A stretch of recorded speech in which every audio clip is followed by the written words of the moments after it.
Celakalah bangsa yang berdosa, kaum yang syarat dengan kesalahan, keturunan yang jahat-jahat, anak-anak yang berlaku buruk. Nah, kalau kita lihat di kehidupan sekarang, apakah ini sudah berlalu atau masih ada? Atau bahkan semakin besar? Sesungguhnya kejahatan-kejahatan umat manusia semakin besar di hadapan Elohim. Karena apa? Karena kebenaran telah dinyatakan ke dalam dunia. Terang telah dinyatakan ke dalam dunia. Di masa Yesaya, Tuhan Yahusua belum datang. Dan kejahatan itu sangat besar. Tetapi melihat kejahatan manusia, melihat manusia yang semakin syarat dengan dosa, Dia pun datang untuk menyelamatkan umat manusia dari segala dosa, agar umat manusia bangkit berdiri dan tidak berbuat dosa lagi, dan memperoleh kesempatan untuk kelayakan masuk ke dalam kerajaan surga. Namun apa yang terjadi? Apakah yang dikatakan di sini? Aku membesarkan anak-anak dan mengasuhnya, tetapi mereka memberontak terhadap aku. Apakah ini sudah selesai? Apakah ini sudah berhenti di saat teguran-teguran dinyatakan saat itu? Tidak. Yang ada tetap berjalan. Bahkan di hari-hari terakhir ini, kejahatan demi kejahatan pun semakin besar. Anak-anak yang dibesarkan dan diasuh oleh Elohim memberontak terhadap Dia. Coba saudara bayangkan, di saat anak saudara berontak terhadap saudara, betapa sakit hati ini. Terlebih Elohim yang telah menjadikan manusia dari debu tanah, membentuknya, memberikannya nafas kehidupan. Tetapi apa yang dilakukan? Berontak kepada Dia. Lembu mengenal pemiliknya, tetapi Israel tidak. Apakah saudara mengenal Elohim? Koreksi dirimu. Lihat dirimu. Apakah benar-benar engkau memiliki pengenalan akan Elohim? Karena di saat engkau memiliki pengenalan Elohim, maka hatimu benar-benar berpaut dan berpadanan dengan Elohim. Tidak berulang-ulang lagi engkau melakukan kesalahan.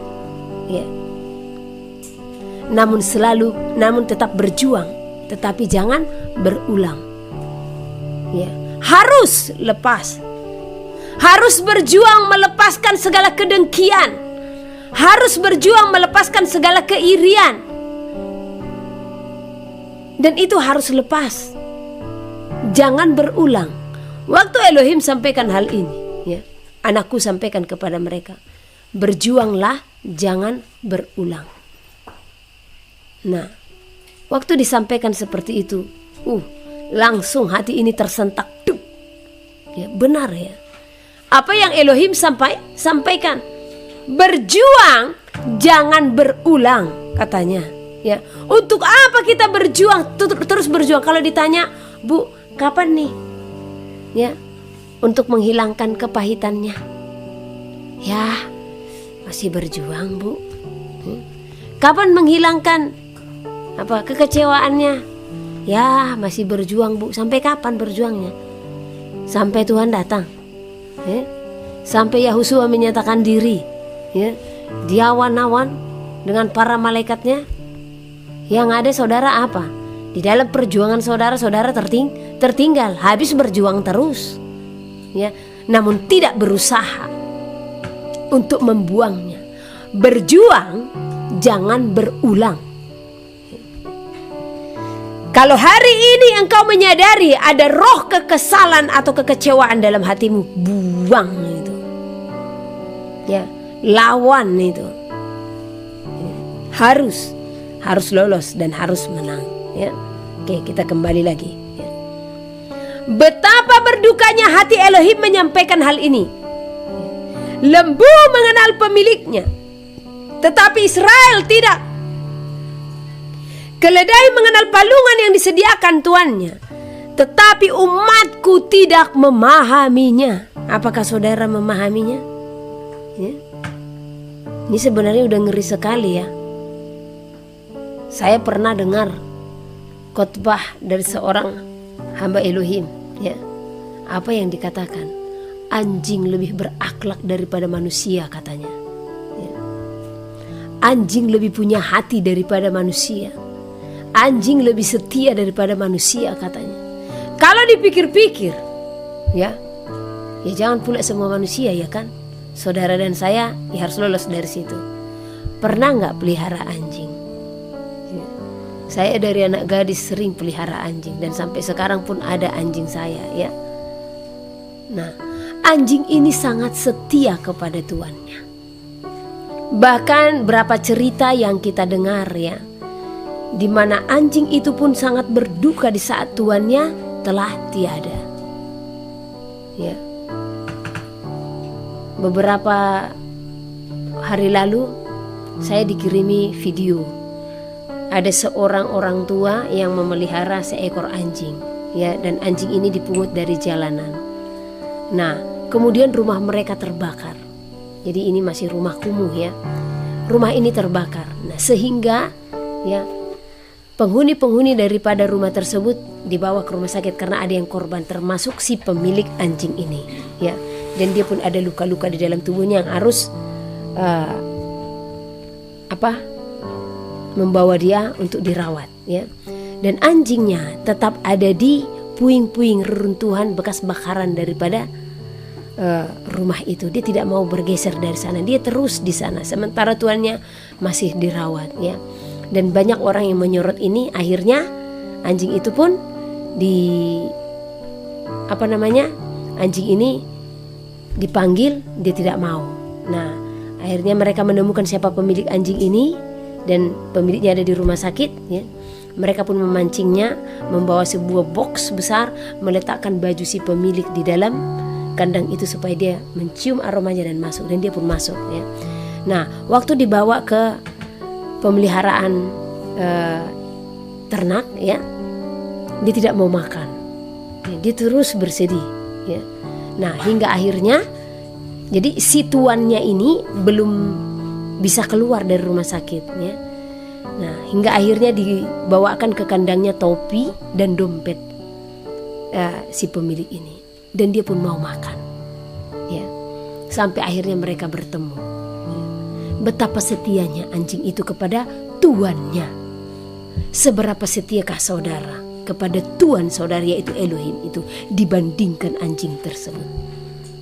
Ya. Apakah engkau tetap setia di saat suka dan duka dalam kehidupanmu diizinkan terjadi? Ya, tetaplah setia. Itu yang bisa saya sampaikan. Tetap setia, ya.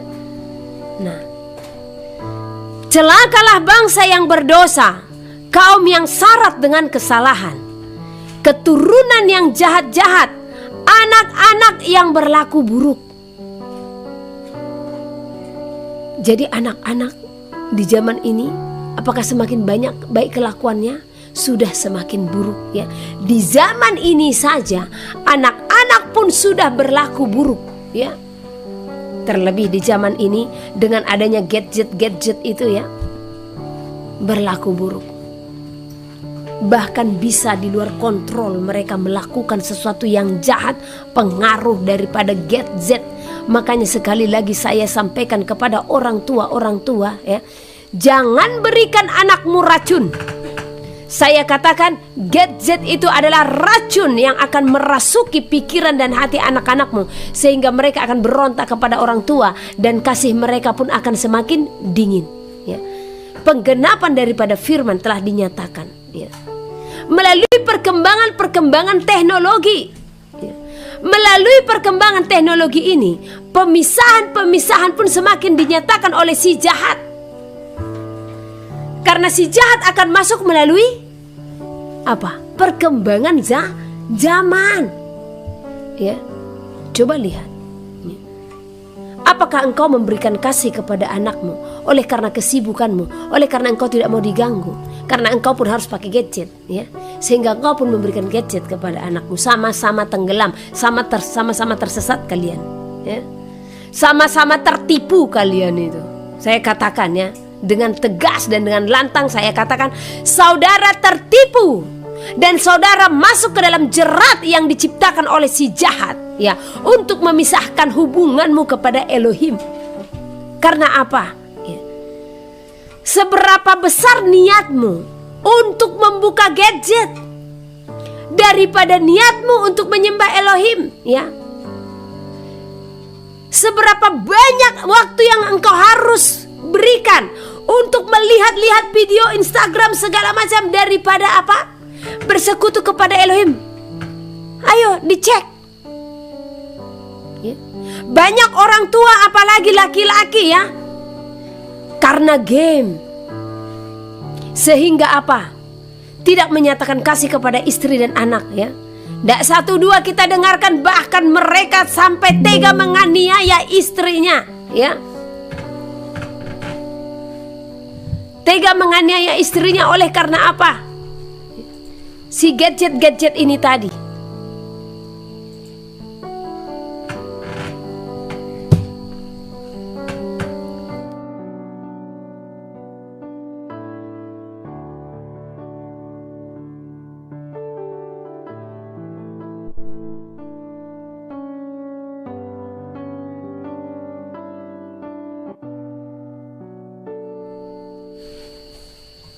Mohon maaf, ini baterainya low.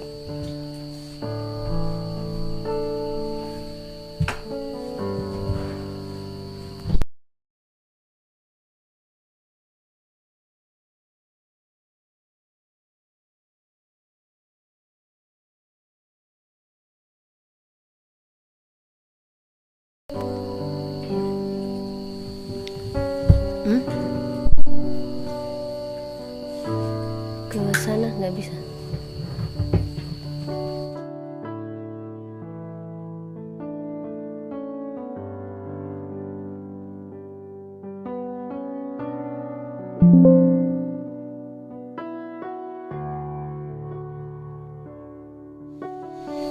Haleluya. Jadi gadget-gadget ini salah satu alat yang dipakai juga oleh si jahat untuk memisahkan saudara, memecah hubungan ya. Nah, merusak hubungan, baik hubungan antara orang tua dengan anak, anak dengan orang tua ya, umat manusia dengan Elohim.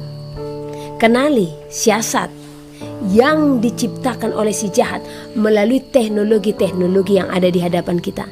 Karena kelak nanti ya, tanda bilangan juga akan mereka nyatakan dengan mereka menyiasati saudara melalui apa? Teknologi juga. Jadi jangan terkecoh ya. Kenali, miliki hikmat, miliki pengetahuan, pengertian dan miliki pengetahuan ya. Kalau kita sudah memiliki ketiga hal ini, hikmat, pengertian dan pengetahuan, maka kita tidak akan tertipu daya dengan apa yang ada di hadapan kita, sehingga kita pun tidak terjerat untuk masuk ke dalam tanda bilangan. Oke, kita lanjut ya. Jadi kepada saudara-saudara saya sampaikan ya, kalaupun gadget harus engkau pakai, handphone harus engkau pakai itu sesuai dengan standar yang Elohim telah ajarkan kepadamu ya. Pergunakan itu untuk apa yang kamu butuhkan, dan semua itu biarlah kiranya untuk kemuliaan Elohim. Amin ya. Jangan berikan kepada anak-anakmu ya. Jangan punya alasan kalau saya nggak kasih begini-begini. Jangan mau diatur oleh iblis ya. Iblislah yang mengaturmu ya. Saya berani dengan tegas mengatakan ini ya. Kenapa? Karena saya tahu spiritnya ini, rahasianya ini di alam roh ya. Iblislah yang engkau turuti di saat engkau memberikan gadget kepada anak-anakmu ya. Anak-anak yang belum seusianya mampu untuk mempergunakannya ya. Jadi jangan ya. Oke, lanjut. Mereka meninggalkan Elohim, menista yang maha kudus, Elohim Israel, dan berpaling membelakangi dia. Di mana kamu mau dipukul lagi? Kamu yang bertambah murtad. seluruh kepala sakit dan seluruh hati lemah lesu. Dari telapak kaki sampai kepala tidak ada yang sehat. Bengkak dan bilur dan luka baru, tidak dipijit dan tidak dibalut dan tidak ditaruh minyak. Negerimu menjadi sunyi sepi, kota-kotamu habis terbakar. Di depan matamu orang-orang asing memakan hasil dari tanahmu. Sunyi sepi negeri. Sunyi sepi negeri itu seolah-olah ditunggang balikkan orang asing. Dan ini bahkan kelak akan terjadi, ya, dan sedang terjadi. Perhatikan, ya. Putri Sion tertinggal sendirian, seperti pondok di kebun anggur, seperti gubuk di kebun mentimun, dan seperti kota yang terkepung. Seandainya Elohim semesta alam tidak meninggalkan pada kita sedikit orang yang terlepas, kita sudah menjadi seperti Sodom dan sama seperti Gomora. Jadi sekiranya tidak ada orang yang tersisa di tempat itu yang hatinya masih berpaut kepada Elohim, maka kota itu pun akan ditunggang balikan, ya, dihancurkan seperti Sodom Gomora. Hanya karena apa? Pemberontakan mereka kepada Elohim, ya. Bertobat lebih baik dari mempersembahkan korban. Benar sekali, ya. Dengarlah firman Elohim, hai pemimpin-pemimpin manusia Sodom. Perhatikanlah pengajaran Elohim kita, hai rakyat manusia Gomora. Untuk apa itu korbanmu yang banyak-banyak? Firman Elohim, aku sudah jemu akan korban-korban bakaran berupa domba jantan dan akan lemak dari anak lembu gemukan. Darah lembu jantan dan domba-domba dan kambing jantan tidak aku sukai. Di sini dikatakan bertobat lebih baik daripada mempersembahkan korban, ya. Beberapa minggu lalu saya menjelaskan tentang persembahan, ya. Jadi ada seorang ibu bertanya, ya, tentang persepuluhan. Ini salah satu daripada persembahan juga, ya. Nah, jadi kalau saudara menyimak yang saya sampaikan tentang persepuluhan, bukan saya melarang saudara memberikannya, ya. Tetapi tetap saya ingatkan, jangan pula kita berkanjeng kepada mimpi dan penglihatan, ya. Karena katanya ada tulisan di buku, karena ada seorang yang mengajarkan tidak memberi persepuluhan sehingga ada yang melihat dia di neraka, ya. Nah, jangan kita berkanjang kepada itu, kita berkanjang kepada firman Elohim. Nah, saya sedikit jelaskan, ya. Bagaimana ketaatan akan firman Elohim, ya. Bukan saya katakan persembahan persepuluhan itu dihapuskan, ya. Saya tidak katakan demikian. Tetapi orang yang berpadanan kepada Elohim, mereka akan melakukan apa yang difirmankan, ya. Nah, hanya di sini saya mau sampaikan, apa sih motivasi orang-orang yang menyerukan untuk memberikan persepuluhan, dan apa juga motivasi orang-orang yang memberikan persepuluhan. Ini harus diketahui. Apakah motivasi seorang hamba yang katanya hamba Elohim menyerukan persepuluhan tanpa dia sadari, ya, dia hanya memikirkan apa? Jumlah rupiahnya, ya. Hanya memikirkan uang masuk saja. Itu, jadi motivasinya ini yang perlu diperhatikan, ya. Seorang yang menyerukan supaya jemaatnya memberikan persepuluhan, tetapi motivasinya untuk apa? Supaya banyak pemasukan. Ini motivasi yang salah, ya. Dan seorang yang memberikan persepuluhan, ya, dia memberikannya dengan motivasi supaya dia diberkati, dijauhkan dari belalang-belalang pelahap. Hanya itu saja motivasinya. Ini juga salah, ya. Nah, bagi si penyeru untuk memberitakan persepuluhan, saya sarankan, ya, jemaat yang tahu kebenaran, ya, mereka pun akan melakukan apa yang pantas mereka lakukan, apa yang tidak, ya. Dan jemaat-jemaat yang memberikan persepuluhan untuk pekerjaan perbendaharaan di rumah Elohim, untuk pekerjaan pelayanan Elohim, ya, Di sini pun saya sampaikan, lakukan itu ketaatanmu ya sebagai pelaku firman, bukan semata-mata supaya kamu diberkati. Itu tanpa saudara sadari. Saudara memberikan itu hanya untuk apa? Ya, kepentingan diri sendiri. Jadi apakah itu berkenan? Tidak. Makanya dikatakan ya, pertobatanlah yang terlebih penting ya. Nah, karena kalau kita hanya membahas persepuluhan ini, jangan salah, masih banyak persembahan-persembahan yang diwajibkan di sini ya. Ada persembahan nasar, ada persembahan apa lagi, korban ini, korban itu, banyak, bukan hanya persepuluhan ya. Dan yang satu harus dilakukan, yang lain jangan diabaikan ya. Jangan di saat saudara menyatakan satu contoh persepuluhan ya. Nah, itu di mana? Di perjanjian lama toh. Nah, bagaimana dengan binatang haram? Saya akan tetap kembalikan ke sana. Nah, kalau binatang haram ini selalu dikatakan, bukankah itu melalui penglihatan Petrus telah dikuduskan? Mana ada cerita seperti itu? Penglihatan Petrus tidak ada hubungannya dengan binatang haram yang dilarang untuk menjadi kita makan, tidak ada.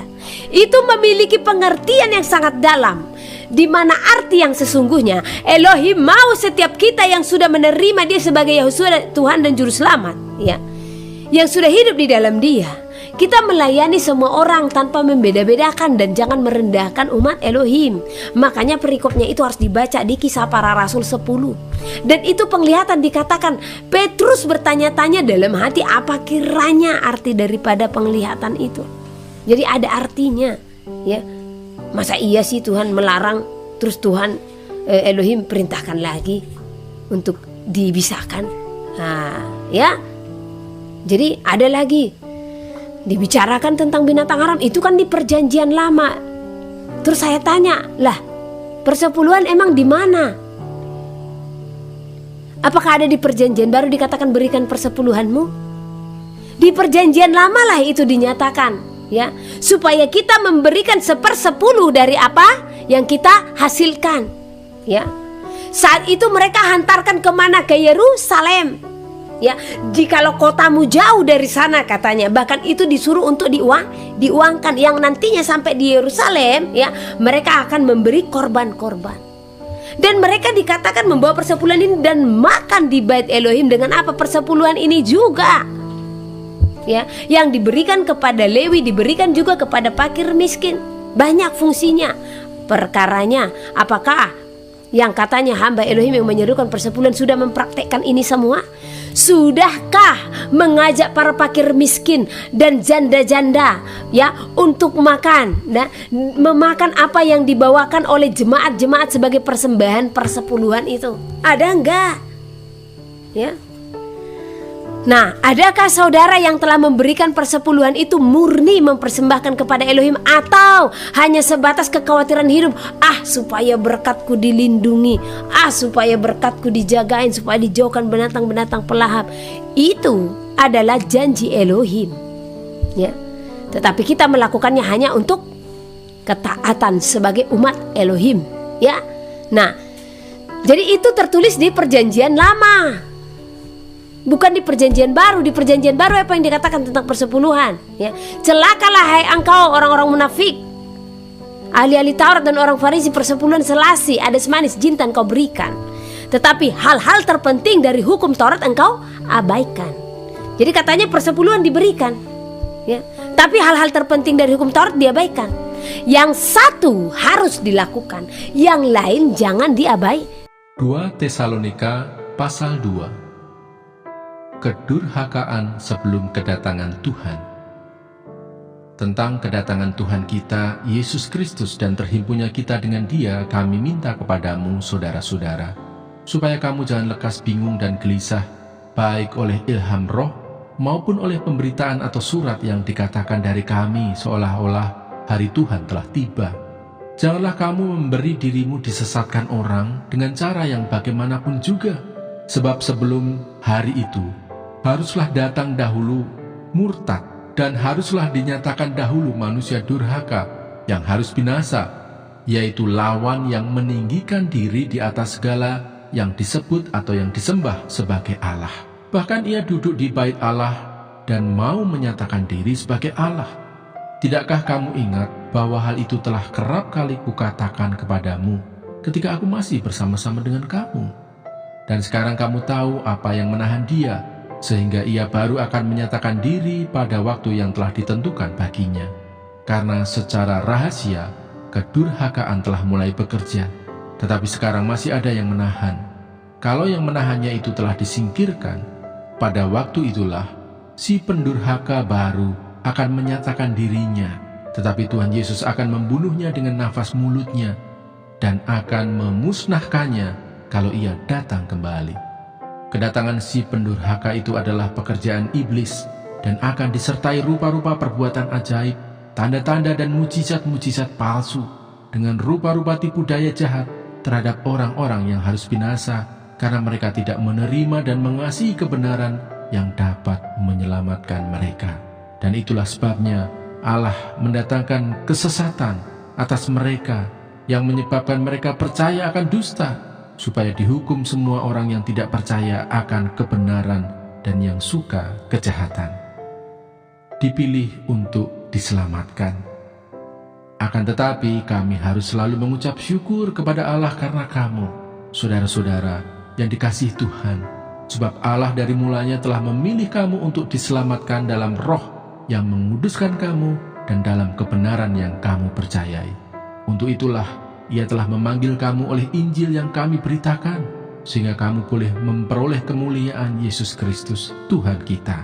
Sebab itu, berdirilah teguh dan berpeganglah pada ajaran-ajaran yang kamu terima dari kami, baik secara lisan maupun secara tertulis.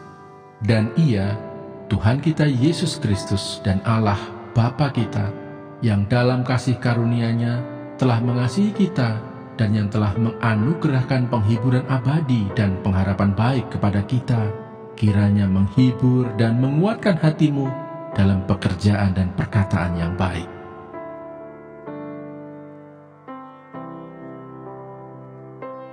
Dua Tesalonika pasal 3. Berdoa dan bekerja. Selanjutnya, saudara-saudara, berdoalah untuk kami, supaya firman Tuhan beroleh kemajuan dan dimuliakan, sama seperti yang telah terjadi di antara kamu, dan supaya kami terlepas dari para pengacau dan orang-orang jahat, sebab bukan semua orang beroleh iman. Tetapi Tuhan adalah setia. Ia akan menguatkan hatimu dan memelihara kamu terhadap yang jahat. Dan kami percaya dalam Tuhan, bahwa apa yang kami pesankan kepadamu, kamu lakukan dan akan kamu lakukan.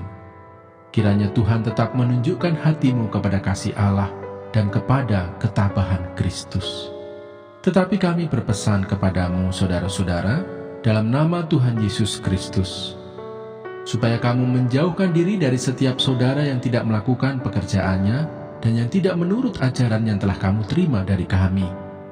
Sebab kamu sendiri tahu bagaimana kamu harus mengikuti teladan kami, karena kami tidak lalai bekerja di antara kamu dan tidak makan roti orang dengan percuma, tetapi kami berusaha dan berjerih payah siang malam, supaya jangan menjadi beban bagi siapapun di antara kamu. Bukan karena kami tidak berhak untuk itu, melainkan karena kami mau menjadikan diri kami teladan bagi kamu, supaya kamu ikuti.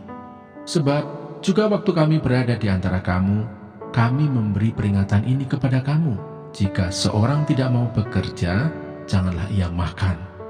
Kami katakan ini karena kami dengar bahwa ada orang yang tidak tertib hidupnya dan tidak bekerja, melainkan sibuk dengan hal-hal yang tidak berguna.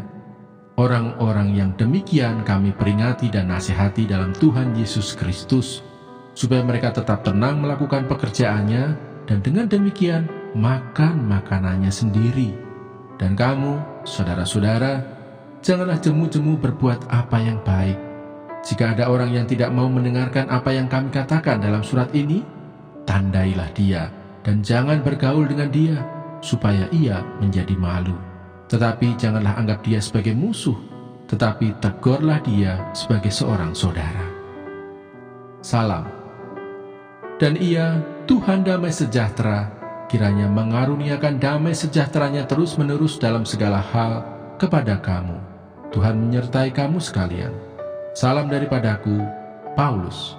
Salam ini kutulis dengan tanganku sendiri. Inilah tanda dalam setiap surat. Beginilah tulisanku. Kasih karunia Yesus Kristus Tuhan kita menyertai kamu sekalian.